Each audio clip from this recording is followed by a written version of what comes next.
அதனால் இன்னைக்கு திரு மோடி ஐயா அவர்கள் மீது மிகப்பெரிய ஒரு மரியாதை வைத்திருக்கக்கூடிய மனிதன், நாட்டினுடைய பிரதமர், இந்த நாட்டை பாதுகாத்து கொண்டிருக்கக்கூடிய மனிதர்.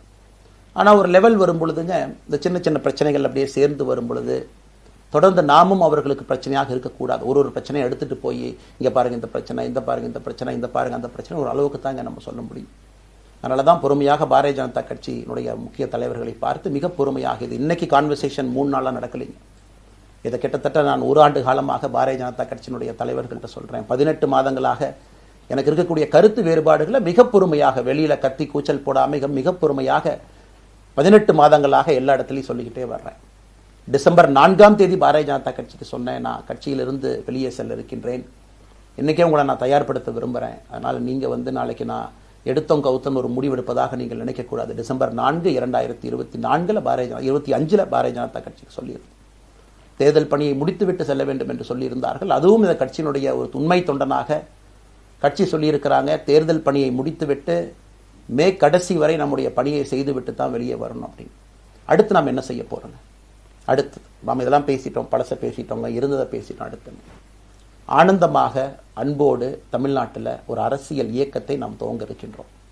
இது அரசியல் இயக்கமாக கட்சி இல்லையா அப்படின்னு நீங்கள் யாரும் கேட்கவே வேண்டாம். கண்டிப்பாக தமிழகத்தில் அடுத்து நடக்கக்கூடிய தமிழகத்தினுடைய பொது தேர்தலில் நம்முடைய கட்சி போட்டியிடும், அதில் எந்த மாற்று கருத்தும் இல்லை.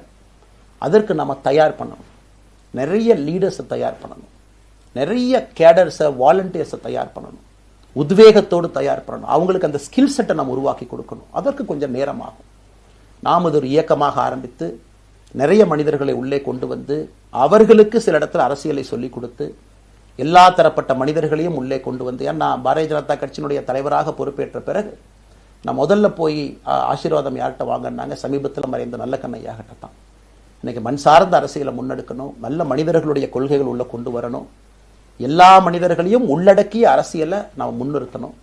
டெக்னோக்ராட்ஸ் பெருமளவில் நமக்குள்ள வரணும், பெருமளவில் நமக்குள்ள டெக்னோக்ராட்ஸ் வரணும்.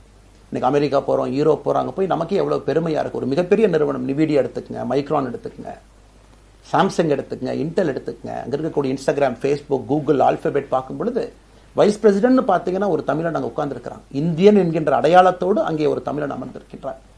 என்னுடைய கனவு உங்கள் பல பேர்த்த போல அவர்களெல்லாம் திரும்ப இங்கே வந்து அரசியலில் ஏதோ ஒரு விதத்தில் கான்ட்ரிபியூட் பண்ணுறதுக்கு நம்முடைய இயக்கமும் நம்முடைய வருகின்ற காலத்தில் நம்ம ஆரம்பிக்கக்கூடிய கட்சியும் அதற்கு உறுதுணையாக இருக்கணும். அத்தனை டேலண்ட்டை ரிஃபைன் பண்ணி நம்ம கொண்டு வரோம். பிளே ஸ்டோர் மற்றும் ஆப் ஸ்டோரில் இருந்து பாலிமர் செயலியை QR கோடு மூலம் பதிவிறக்கம் செய்யுங்கள். செய்திகளை உடனுக்குடன் பெறுங்கள்.